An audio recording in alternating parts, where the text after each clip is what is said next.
वीर भगवान को प्रणाम करके, क्यों वो सर्वज्ञ हैं और क्या है, विनिष्ट अशिष्ट अशेष दोष कम, विनाश किए हैं अशेष यानी संपूर्ण दोषों को।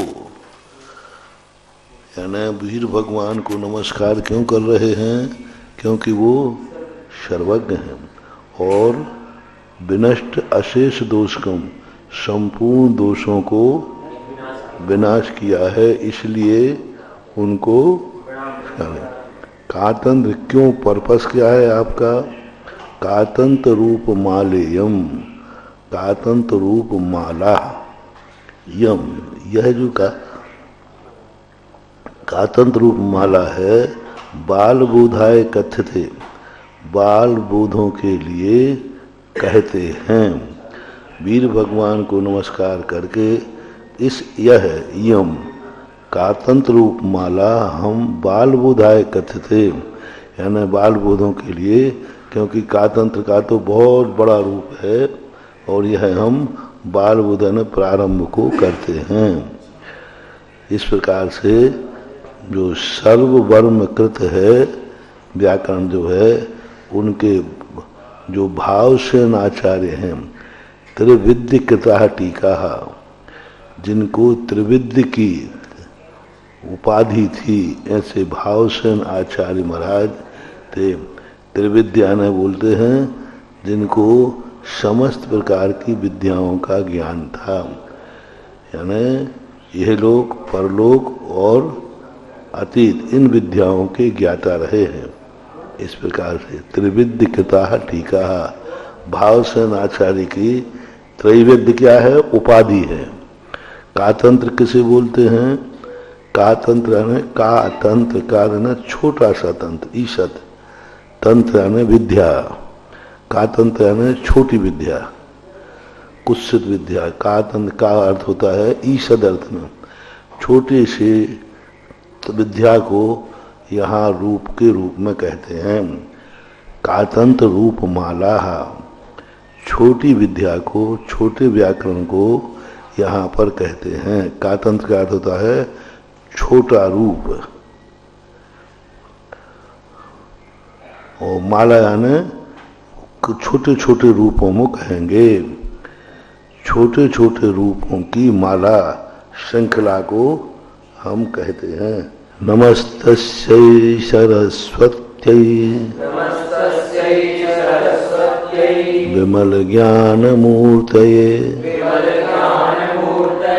विचित्र लोक यात्रेयम्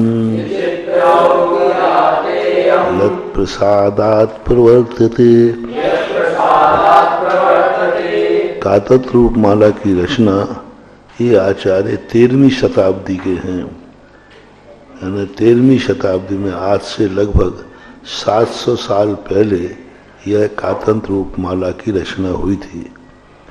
नमस्तस्यै सरस्वत्यै, वीर भगवान को नमस्कार करके किसको करते हैं, सरस्वत्यै, सरस्वती के लिए नमस्कार करते हैं। कैसी है सरस्वती, विमल ज्ञान मूर्तये, विमल ज्ञान मूर्ति के लिए।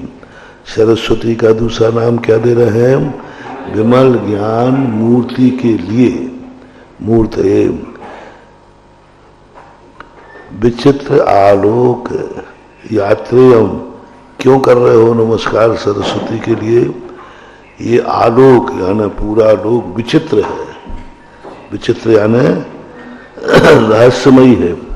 यात्रेयम, उसकी यात्रा करने के लिए, क्योंकि अब 3 लोक की हम यात्रा करेंगे यानी ज्ञान से, तो 3 लोक की यात्रा के लिए वो यात्रा विचित्र है, भूल भुलैया है, रहस्यमयी है, इसलिए सरस्वती को प्रणाम करते हैं। यम यत् प्रसादात् प्रवर्तते, हमारी यह यात्रा हे सरस्वती आपके प्रसाद से ठीक हो, सकुशल हो, प्रवर्तते यानी परिवर्तन करते हैं। सरस्वती को नमस्कार करके हम इन 3 लोक की जानने की यात्रा कर रहे हैं, इसमें हमारी प्रवृत्ति हो। नमो वृषभ सेनादि गौतमादि गणेशिने। गणेश का अर्थ क्या है? गण के मुखिया को गणेश बोलते हैं। तो समूषण के मुखिया कौन है? गणधर परमेष्ठी, इसलिए इनको गणधर बोलते हैं। वृषभ सेन आदि, वृषभ सेन आदिनाथ भगवान का नाम नहीं है, किनका नाम है? गणधर परमेष्ठी का नाम है। और गौतम स्वामी भी गणधर हैं। मूल उत्तर गुणाध्याय, और किनको नमस्कार करते हैं? मूल उत्तर गुणाध्याय, मूल उत्तर गुणों को गुण आध्याय यानी धारण करते हैं। आध्याय यानी धारण, मूल उत्तर गुणों को जो धारण करते हैं। सर्वस्वै मुनिये नमः, ऐसे समस्त मुनियों के लिए नमस्कार करते हैं। देखो विनय कितनी है। पहले अपने पहले प्रथम किसको नमस्कार किया? ऋषभदेव को। क्यों? महावीर स्वामी को क्यों किया? क्योंकि वही हमारे शासन नायक हैं। सबसे पहले नमस्कार किसको? उपकारी को, जिसने हमारा उपकार किया है, जिनके कारण आज अपन हैं, उन्हीं को प्रथम नमस्कार करना चाहिए। छोटे बड़े का विकल्प नहीं चाहिए। जैसे अरहंत को अपन नमस्कार करते, सिद्धों को बाद में। बड़े कौन है? लेकिन नमस्कार क्योंकि उपकारी। हम सिद्ध तक कैसे पहुंचे? पहुंचते नहीं। इसी प्रकार से देखो वीर शासन को कर लिया, फिर जिनवाणी, क्योंकि उनकी वाणी से हमारा कल्याण हुआ, भगवान से नहीं हुआ। भगवान से कल्याण नहीं हुआ, उनकी वाणी से कल्याण हुआ। फिर वाणी से कल्याण नहीं हुआ। यदि गणधर परमेष्ठी द्वादशांग की रचना नहीं करते तो अपना क्या होता? मान लो समूषण में भगवान की वाणी सुनने वाले थे, सुन लिया, पर आज पंचम काल का पंचम काल में जो अपन को जनवाणी मिली वो किनका उपकार है? ना गणधर परमेष्ठी द्वादशांग की रचना करते, ना आज हमारे पास ग्रंथ होते। उस समय के लोगों ने सुन लिया, लेकिन भविष्य में जब भगवान महावीर नहीं रहेंगे, उस समय हमें ये जिनवाणी किसने दी? महावीर स्वामी नहीं, गणधर परमेष्ठी। क्रम से देखो, वीर भगवान को नमस्कार किया, वीर भगवान से कल्याण नहीं हुआ, उनकी वाणी से। सरस्वती को नमस्कार किया, वाणी से ही हमारा आज कल्याण नहीं है। गणधर परमेष्ठी ने जो द्वादशांग की रचना की है, उससे हमारा कल्याण हुआ है। ये देखो, इनमें रहस्य होता है। आचार्य किसी क्रम को ले रहे हैं तो कुछ ना कोई रहस्य। और फिर उसके बाद समस्त कितनों को नमस्कार करते? उन्होंने कहा मूल उत्तर गुणाध्याय, सभी मुनियों को नहीं कर रहे हैं। किनको शर्त लगा दी?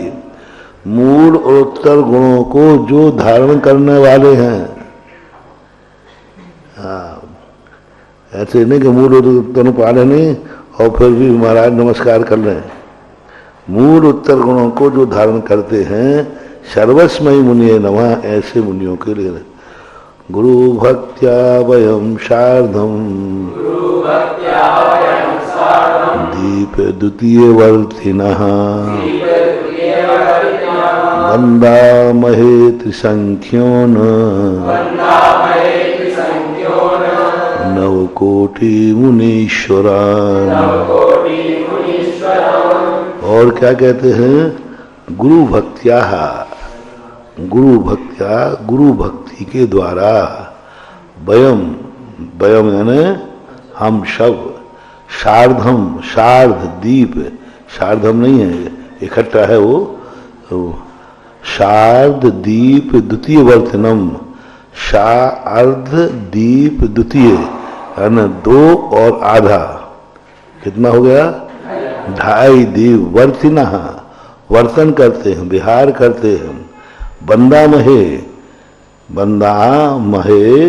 यानी मैं वंदना करता हूँ। कैसे? किनकी करता हूँ? त्रिसंख्योन, बंदा महे यानी वंदना करता हूँ। कितनों की करता हूँ? त्रिसंख्य, ऊन, 3 कम, ओन यानी ऊन शब्द है, वो आ जाने से वो ओ हो गया। तो त्रिसंख्या ऊन, 3 संख्या कम करके 9 कोटि मुनीश्वरान, 9 कोटि 9 करोड़ मुनिराजों को नमस्कार। किस भक्ति से? गुरु भक्त्या। तो ये सब हमारे गुरु सामान्य आराध्य गुरु की अपेक्षा से अपने गुरु कौन कितने हैं? 3 कम 9 करोड़। और 3 कम 9 करोड़ में कितने आ गए? अरहंत, आचार्य, उपाध्याय और साधु। 3 कम को मुनिराजों में अरहंत भी आएंगे, अरहंत अलग से नहीं है। सिद्ध कितने हैं? अनंत अनंत।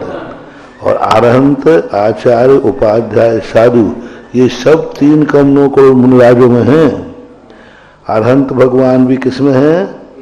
मुनिराजों में ही गर्भित हैं, क्योंकि 3 कम 9 करोड़ में 13वें और 14वें गुण स्थान वर्ती मुनिराज भी आते हैं। अज्ञान तिमिरांधस्य ज्ञानांजन शलाकया चक्षुरुन्मीलितं येन तस्मै श्री गुरुवे नमः। अब ये सबको करके जो गुरु ने इनको दीक्षा दी है, जिन गुरु ने इनको ज्ञान दिया है, जिनके कारण से स्वाध्याय हो रहा है, उनको वो कैसे हैं? अज्ञान तिमिर अंधस्य। क्या किया उन्होंने? अज्ञान रूपी तिमिर, तिमिर यानी अंधस्य यानी आवरण, अंध, तिमिरांध, तिमिरांध यानी अज्ञान रूपी अंधकार से ढका है। तिमिर यानी अंधकार, अंध यानी ढांक दिया है। ज्ञानांजन शलाख्या, ज्ञान रूपी अंजन की शलाका के द्वारा चक्षुर उन्मीलितम, मेरे ज्ञान चक्षु उन्मीलित किए हैं। मैं तो ज्ञान चक्षु हमारे बंद थे, तो किससे खोल दिए हैं? ज्ञान अंजन, ज्ञान अंजन रूपी शलाका से क्या किया है? चक्षुर उन्मीलितम, उन्मीलित बोलते हैं खोल देना। किनको खोल दिया है? चक्षुओं को, ज्ञान चक्षुओं को। एन, जिनके द्वारा, एन एन केन तस्मै श्री गुरुवे नमः, जिन गुरु के द्वारा हमें ये ज्ञान प्राप्त हुआ है, उन गुरु के लिए भी मैं नमस्कार करता हूँ। तो परंपरागत गुरुओं को हो गया, और साक्षात गुरु को भी 5वें श्लोक में नमस्कार कर लिया। अग्रांजन शलाका ने उसको आधार बनाकर, शलाका बोलते हैं उसकी शलाका से, उंगली से लगाएंगे, अंजन कोई ना कोई तो लगाएंगे। तो अपन को उसमें क्या होगा? शलाका यानी सीख से उंगली शलाका हो गई। शलाका यानी लगाने वाली वो शलाका, शलाका यानी डंडी, शलाका यानी कड़ी। तो अब उसको अंजन शलाका बोल दिया। जैसे घी का घड़ा, घड़ा घी का होता नहीं है, तो अंजन की शलाका को ही अंजन कह दिया, अंजन शलाका। अब अंजन की शलाका है कि शलाका में अंजन है? लेकिन हाँ, घी, घड़े में घी है कि घी घड़ा है? आप लेकिन बोल रहे घी का घड़ा।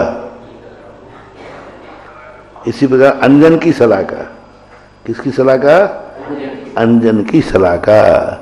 ये सब उपचार कर दिया गया। इस प्रकार ये जो प्रशस्ति है, ये तो अभी बात की है, इससे आचार्यों का कोई संबंध नहीं है। ये ब्रह्मचारी ने लिखी है शायद।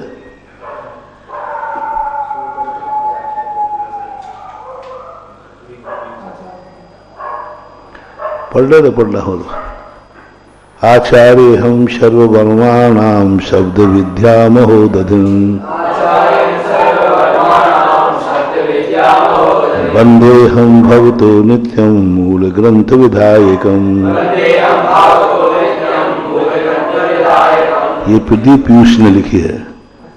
क्योंकि उन्होंने हिंदी का संपादन किया ना, तो उनका मंगलाचरण आचार्य शिव वर्म द्वारा शब्द विद्या महोदधिम शब्द विद्या रूपी सागर को वंदे हम भवतु नित्यम, हम उनकी वंदना कर। आपकी भवता है ना, आपकी कौन की? सर्व वर्मा की। सर्व वर्मा नाम के जो आचार्य हैं उनकी भवता आपकी नित्यम मूल ग्रंथ विधायिका। क्यों करते हो? क्योंकि उन्होंने मूल ग्रंथ की रचना की है। भाव सेन मुनिर्यस्य त्रिविद्य पद शोभिता वृत्तिम चकार कातंत्र रूपमालेति विश्रुताम।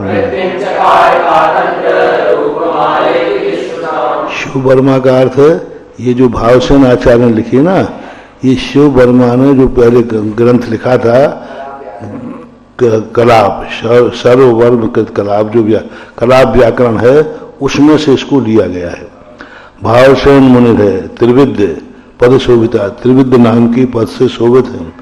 वृत्तिम चकार का तंत्र, चकार है ना, वृत्तिम चकार, चकार का अर्थ होता है जो भी उन्होंने व्युत्पत्ति की है।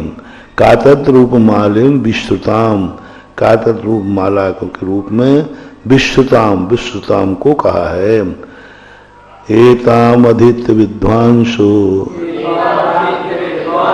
जाता अनेक विधा भुवि एतम मुनि द्वयम नित्यम नमामि सुभक्तितः। एवं एताम आदित्य, इस प्रकार से धारण करके विद्वांसा, विद्वान लोग, जात अनेक विधा भुवि, अनेक विधा को प्राप्त होते हैं। एतेन मुनि द्वयम नित्यम, ऊपर जो दो मुनि कहे गए शर्ववर्म और भावसेन, दोनों मुनि को भक्तिता, अच्छी भक्ति से नमस्कार करता हूँ। इदानीं मुनिर्धर्मस्य साक्षात रूप प्रवर्तकम शांति सागर नामान आचार्यम भूविस्तुतम। इदम, इदानीम यानी यहाँ, इधर, मुनिर्धर्म से, मुनि धर्म का साक्षात रूप का प्रवर्तन करने वाले श्री शांति सागर नाम वाले आचार्य को भूवि विश्रुतम, उनको जो होते हैं वो भी ज्ञान के धारी थे। यानी जो अभी हम लोगों को जो ज्ञान मिला है, किनसे मिला है? शांति सागर महाराज। वंदे तदीय शिष्यम चा वीर सागर नामकम तस्य श्याम मनसा वंदे मुनीन्द्र शिव सागरम। वंदे तदीय शिष्यम चा, वंदे वंदना करता हूँ उनके शिष्य। किनके शिष्य? आचार्य शांति सागर महाराज। वीर सागर नामकम, वीर सागर नामक, तत्सम मनसा वंदे, मन के द्वारा में उनको वंदे करते हैं। और मुनीन्द्र शिव सागरम, और वीर सागर के से तत्स्यम, और वीर सागर के शिष्य कौन थे? शिव सागर, उनकी मैं वंदना करता हूँ। एको भूत तस्य शिष्यो ज्ञान सागर नाम का अतीय विस्तृतम शिष्यम विद्या सिंधु महामुनिम। एको अभूत, एको अभूत यानी एक उनके शिष्य हुए हैं। तस्य शिष्यो, शिव सागर के एक शिष्य हुए हैं। उनका नाम क्या था? ज्ञान सागर नाम का, ज्ञान सागर नाम थे। तदीय विश्रुतम, और उनके भी यहाँ विश्रुत यानी विशिष्ट ज्ञान को धारण करने वाले शिष्य विद्या सिंधु महामुनि, विद्या सागर रूपी महामुनि को हुए हैं। अनेक दीक्षिता एन मुनिया शंति भारते हारिका माता चापी दीक्षिता बहिरंति च। और विद्यासागर मुनिराज ने अनेक अनेक मुनियों को दीक्षा दी है। जो कहाँ है वही मुनि? भारते, भारतीय यानी भारत में, भारतवर्ष में अनेक मुनियों को दीक्षा दी है। और आरिका माता आरिका माता रहा चापी दीक्षता वहंती, आरिका माताओं को भी दीक्षा दिया है जो सब जगह विहार कर रहे हैं। एतान सर्वान प्रणाम्याहम मनोवाक्काय कर्म भी कातंत्र रूप मालायाम प्रतिमेता करोमि हम। एतान इस प्रकार सर्वान सभी को प्रणाम करता हूँ, अहम मैं, मन से, वचन से, काय कर्म से, कर्म यानी क्रिया, मन की क्रिया से, वचन की क्रिया से और काय के द्वारा।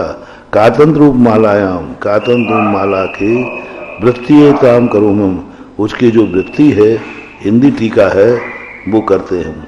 गुरुवापान्तुमा नित्यम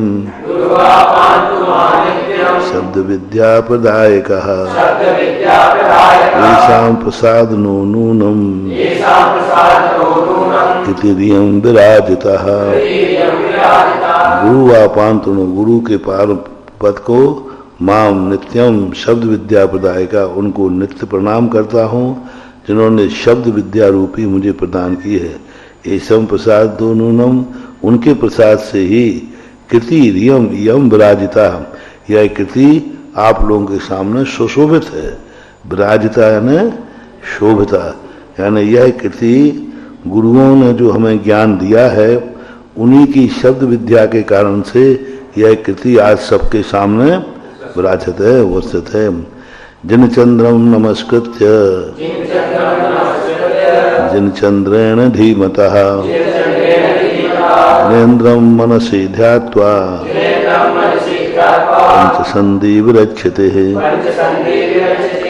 जिन चंद्र को नमस्कार करके, जिन चंद्रेण धीमतः, और जिनेन्द्र भगवान के द्वारा जो बुद्धि दी गई है, जिनवाणी है, जिनेन्द्र मनसि ध्यात्वा, जिनेन्द्र भगवान को मन में धारण करके पंचसंधि विरच्यते, पंचसंधि का विरेचन यानी प्रकट करते हैं, विरच्यते यानी विस्तार करते हैं। अथ पंचसंधि प्रकरणम,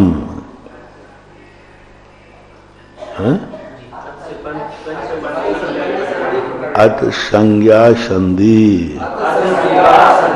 पंचसंधि प्रकरण में पहला नाम है संज्ञा संधि। संज्ञा संधि किसे बोलते हैं? संज्ञा यानी नाम, नाम का कथन करते हैं। तो पहला सूत्र क्या है? संज्ञा संधि। सिद्धो वर्ण समामनाय, सिद्ध वर्ण जो हैं किसी ने सिद्ध नहीं किए, सिद्ध यानी किसी ने रचे नहीं है, किसी के, ये जो शब्द हैं भगवान ने भी नहीं रचे। ये वर्णमाला जो है भगवान ने भी नहीं रची, किसी व्यक्ति ने नहीं रची स्वभाव से। बालक भी बोलता है तो उसको किसने पढ़ाया? कोई भी भाषा बोलना हमेशा मुंह से तो यही अक्षर निकलेंगे, चाहे इंग्लिश बोलो चाहे अंग्रेजी बोलो, मुंह से क्या निकलेगा? जैसे मान लो दिस बोला तो दा ई और सा, आई बोला तो आ ई, बस इनके अलावा नेचुरल रूप से तो क्या हुआ? ठक ठा का ध्वनि में कभी भी निकलेगा। कितनी 700 भाषाएं बोल लो चाहे 18 भाषाएं बोलो, सभी भाषाएं कैसी हैं? इन्हीं अक्षरों के मूल से, इसके अलावा कोई अक्षर मुख से निकलता ही नहीं है। इसलिए सिद्ध है, वर्ण समामना है, यानी जितने भी सवर्ण हैं ये सब आमना है। आमना यानी अनादिकाल से, सिद्ध किसी ने किया नहीं है, भगवान ने भी नहीं कहा। नहीं, भगवान ने पहले, सबसे पहले भगवान ने क्यों बोले शब्द? नहीं, क्योंकि इनके यहाँ आता है कि ये शब्द डमरू में से निकले, तो उसमें 52 बार डमरू बजाई, धन आ आ ई उ ई, हाँ, तो वो क्या जैनाचार्य कहते हैं नहीं, ये तो हमेशा से अनादिकाल से है। जिसने डमरू नहीं सुनी वो भी बोल रहा है, पशु भी बोल रहा है, झींगा भी बोल रहा है। झींगा होता ना, तो उसमें भी तो अक्षर ही आ रहा है, गाय रमा रही है तो रमारे में भी क्या बोला है, कोई ना कोई ध्वनि आएगा। आकाश भी कर बिना ध्वनि अक्षरों की निकलती नहीं, चाहे पुद्गलिक हो चाहे जीव बोले, जो जो ध्वनि है उसमें कोई ना कोई अक्षर है। घंटा बजा टन टन तो क्या आवाज सुनी हमने, टा और ना, टन का। कानों से हमेशा अक्षर ही सुनते हैं अपन, और वो अक्षर किस रूप में है, अर्थ क्या है, उससे मतलब नहीं है। शब्द सूयते इति श्रुतम, जो श्रुत को सुनते हैं वे कान हैं, तो अपन को तो कान में अक्षर ही आता है ऐसा। इसलिए सिद्धो वर्ण समामनाया, ये वर्ण सदा से सिद्ध हैं। सिद्धा खलु वर्णानाम समानयो वेदितव्यः,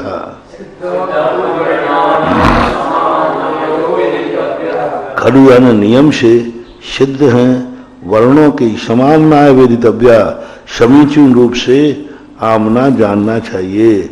ते के वे शब्द क्या हैं, ते के यानी वे शब्द क्या है, आ आ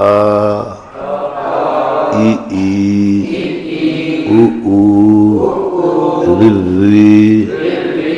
रि ए ऐ ओ औ क ख ग घ ञ छ छ ज झ ञ ट ठ ढ ण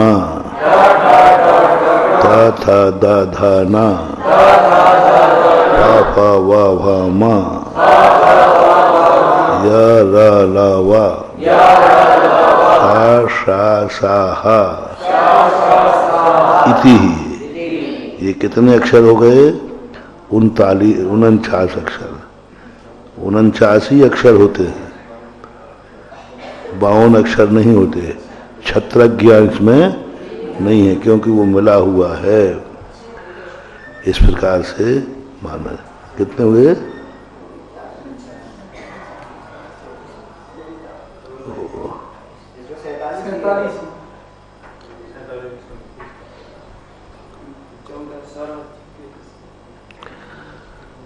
एक दो तीन 25 तो हो गए, और 16 स्वर हो गए। 25 और 16 अमहा नहीं, अमहा को स्वर में नहीं लिया, ठीक है। वैसे 49 हो जाते, 47 अमहा छोड़ दिया। अब ये बीच के प्रसंग अन्य व्याकरणों का है, संग्रह किया है उन्होंने, इससे अपन को कोई मतलब नहीं है। पहला सूत्र अपना क्या हुआ, तो वर्ण समामनाया, ये मूल का तंत्र उपमाला पढ़ना अपन को। दूसरा सूत्र है तत्र चतुर्दशादौ स्वराः, ये कौन सा अध्याय चल रहा है, क्या नाम है, क्या नाम है, पहला अध्याय है संज्ञा संधि। संज्ञा का अर्थ क्या था, नाम। किन अक्षरों को क्या क्या ना, वर्ण किसे कहते हैं, सिद्धो वर्ण है। सिद्धों के जो सिद्ध अनादि काल से सिद्ध है वो वर्ण है। वर्ण कितने हैं, ये रटना है, आ आ ई उ ऊ रि रि ए ऐ ओ औ क ख ग ञ छ छ ज झ ङ। पहले को क्या करना, ञ ञ ञ ठ ठ ढ ण ट थ ध न प फ व म य सा सा या रा ला व सा सा हा सा हा। इस प्रकार से अब इनमें से भेद करते हैं, अलग नाम दे दे। चतुर्दशादौ स्वराः, तत्र यानी वहाँ वे जो पहले कह के आए ना, उनमें 14 जो हैं स्वर हैं। 14 में चतुर्दशादौ स्वराः, उनमें 14 जो क्या है स्वर कहलाते हैं। वे स्वर कौन से हैं, आ आ ई उ ऊ रि रि लिल री ए आई और ओ औ। ये क्या है? हाँ पढ़ो। आ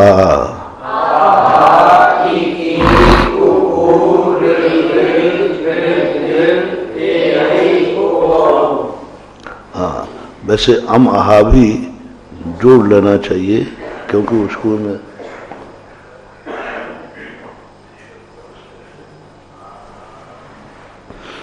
उनको स्वर क्यों नहीं कहा ले रहे? क्योंकि उसमें दो अक्षर मिल गए, आ और माँ आ गया, तो माँ स्वर हो नहीं सकता। और आहा, आहा में विसर्ग आ गया, सा आ गया, अश। मूल क्या है? वो अश, आहा का अर्थ है अश, तो अश का क्या हो जाएगा? विसर्ग हो जाएगा, तो वो स्वर बनेगा नहीं, इसलिए उनको स्वर में नहीं लिया। महाराज जी यहाँ पर ये री और ली दोनों दिए हैं, अंतर क्या है? ला के नीचे से बड़ी रीढ़ी है ला में, छोटी रीढ़ी है बड़ी रीढ़ी। एक में छोटी रीढ़ी है और उच्चारण में आएंगे। ला के साथ रीढ़ी शब्द है, ला के पहले ऋषि का भी दिया है। री री दोनों में अंतर क्या है? बहुत अंतर है, अभी आएंगे उच्चारण में आएंगे, शब्दों में आएंगे। री री री और डबल री, तो ये स्वर लगाए जाते, व्यंजनों के साथ लगाए जाएंगे, उनके बिना अर्थ बदलेगा। री लिखना कि री लिखना, री लिखना कि री लिखना। जैसे ऋषि शब्द लिखेंगे तो छोटा आएगा, और भी शब्द ऐसे आएंगे जिसमें बड़ी री लिखना पड़ेगा, बड़ा ऋषि लिखना पड़ेगा, आएंगे। वर्ण समुदाय आ आहा पर्यंत नहीं, टीका नहीं है, हो गई टीका हो गई। संज्ञा सूत्रम तीसरा 10 समाना। इन 14 स्वर में पहले स्वर कितने हुए? पहले वर्ण कितने हुए? पहले 47 वर्ण, वर्ण 47 हैं, उसमें 14 स्वर हैं। उन 14 में 10 समान हैं। समान का अर्थ होता है आ ई उ रि रि लि लि इति, ये समान है। समान यानी उसी में को डबल किया गया है। समान किसे अर्थ होते हैं?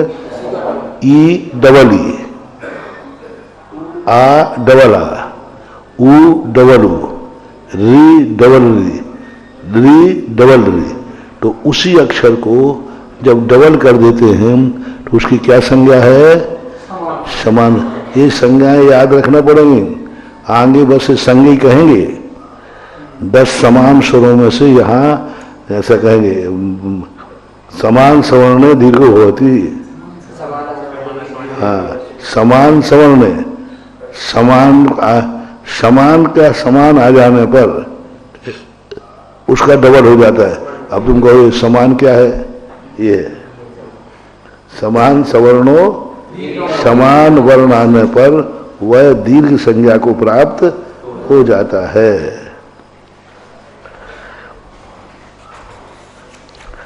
तस्मिन् वर्ण समान ये आदौ, ये 10 वर्णास्ते समान संज्ञा भवन्ति।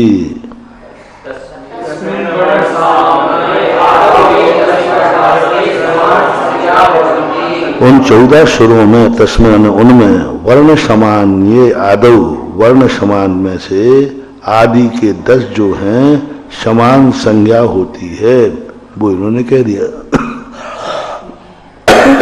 तेषाम द्वावन्योन्यस्य सवर्णो,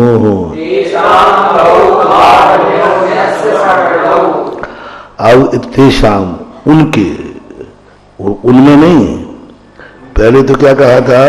उनमें, तस्मिन, तस्मिन का अर्थ था 14 स्वरों में। अब क्या कहते थे? उनके, उनके किनके? इन्हीं के, जो 10 समान वह कहे ना, इन 10 समानों को जो है तेषाम उनके, द्वौ अन्य अन्यस्य सवर्णो हो, इनमें क्या होगा? 2 के वर्ण में सवर्ण संज्ञक होते हैं। तेषाम समानानाम मध्य द्वौ वर्ण अन्यो अन्यस्य परस्परम सवर्ण संज्ञा भवति।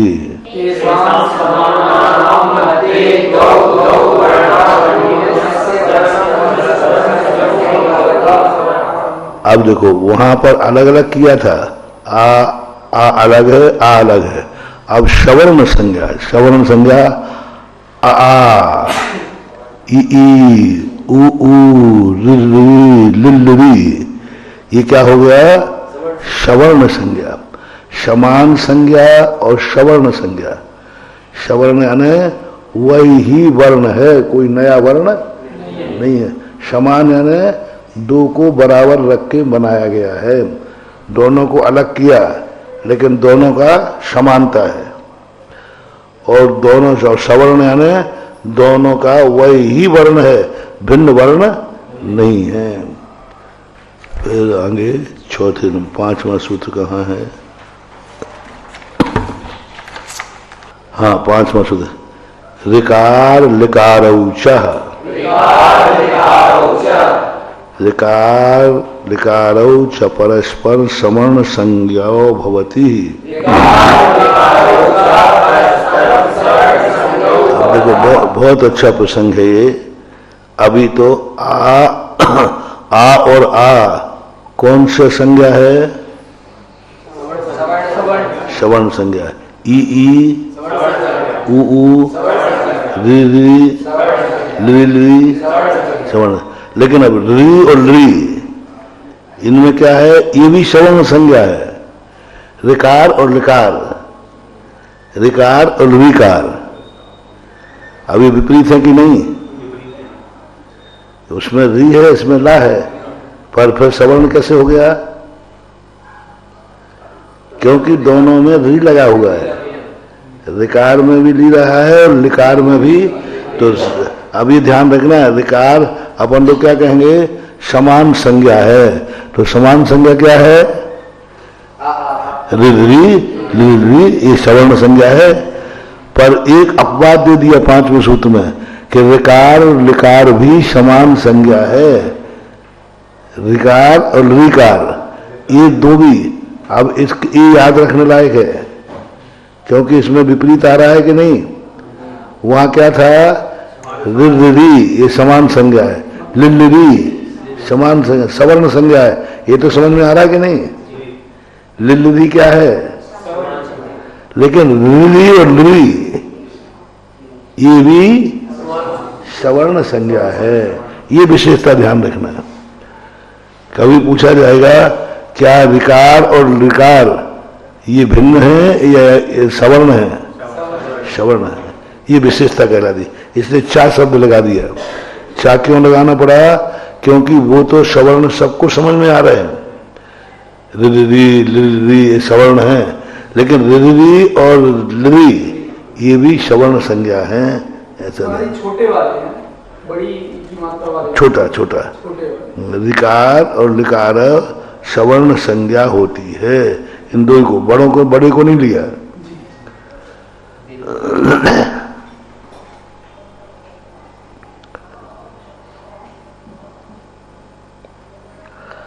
पूर्वो ह्रस्वः, पूर्व का जो अभी सवर्ण संज्ञाएं दी हैं, समान वर्ण दिए हैं, इसमें पहला अक्षर क्या है? ह्रस्व है। आ ई उ रि ली, ये क्या है? ऐसे संज्ञा है। तयो सवर्ण संज्ञोर मध्ये पूर्वो वर्णो ह्रस्व संज्ञो भवति ही।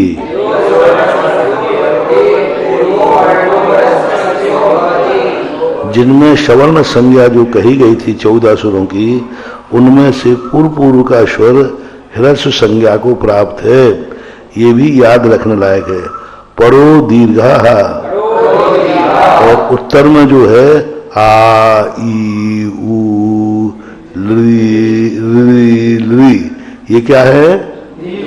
दीर्घ संज्ञा है। दीर्घ संज्ञा की 2 मात्राएं होती हैं और ह्रस्व संज्ञा की 1 मात्रा होती है।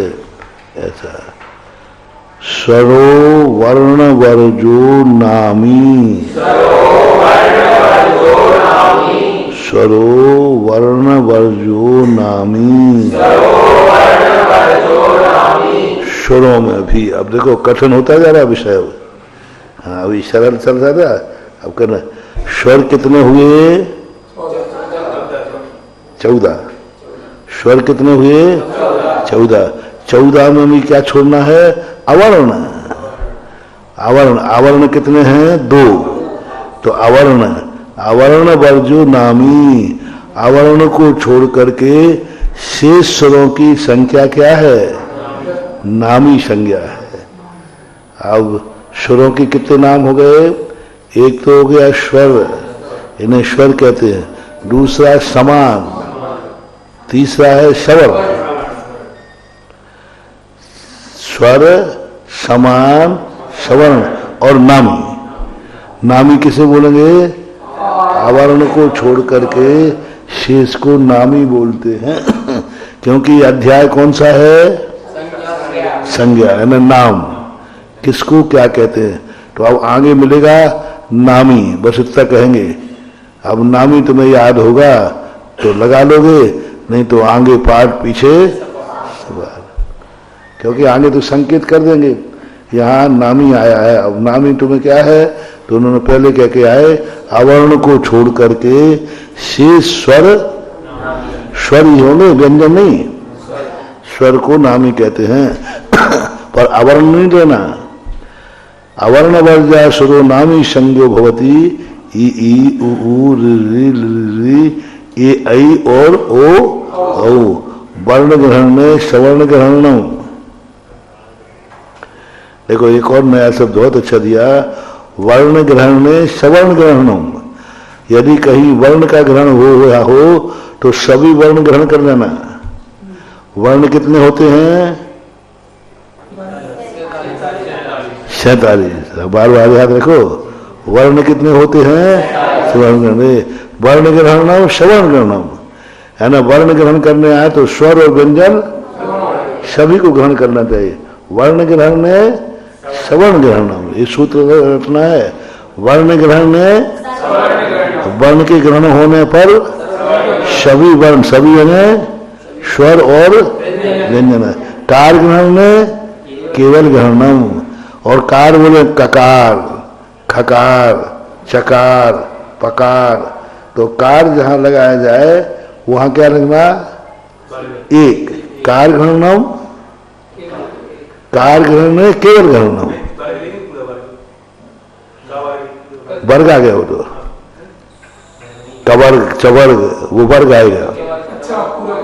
कार ग्रहण में एक ग्रहण, किसी को एक ग्रहण किया तो उनका आकार को ग्रहण करो, तो आकार में बड़ा नहीं आएगा। आकार को ग्रहण करो।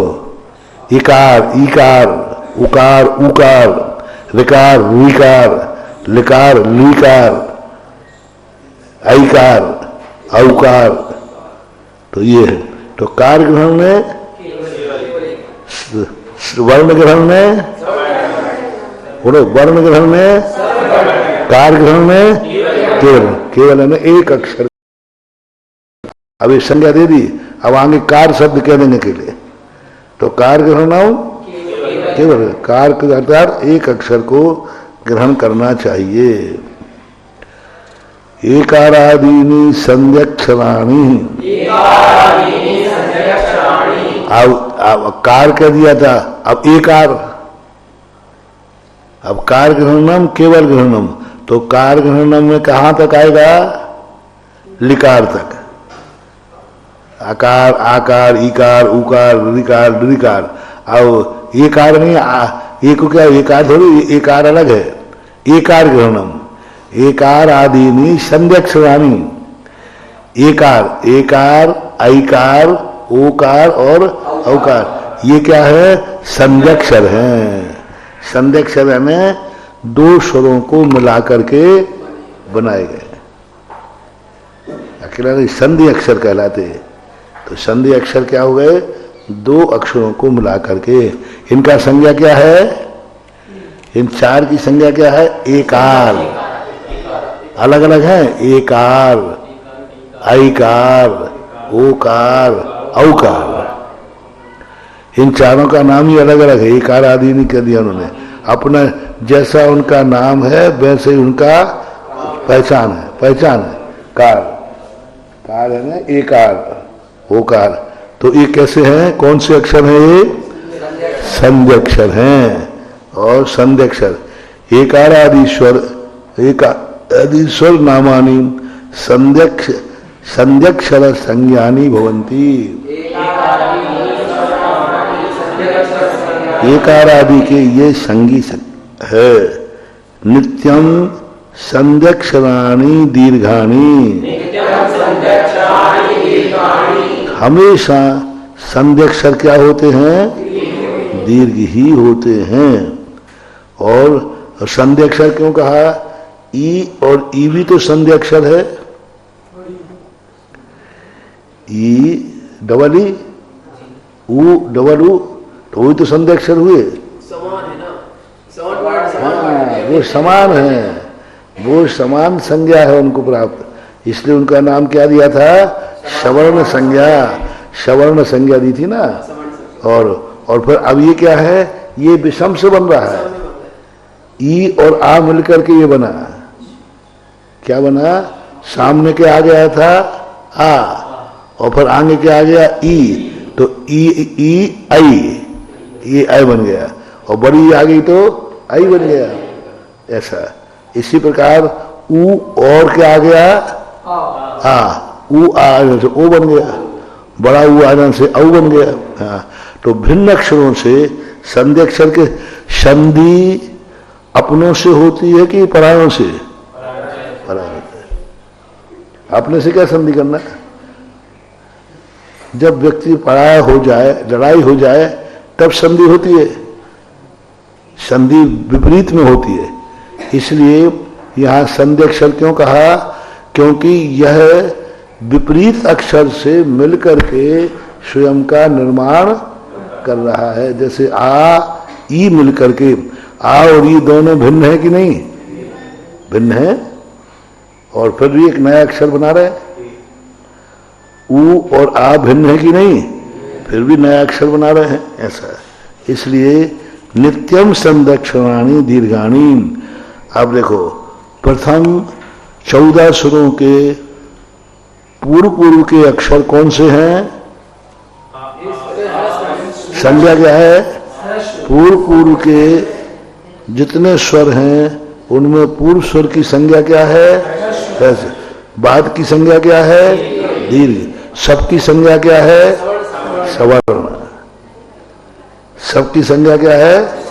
सवर्ण है और समान है।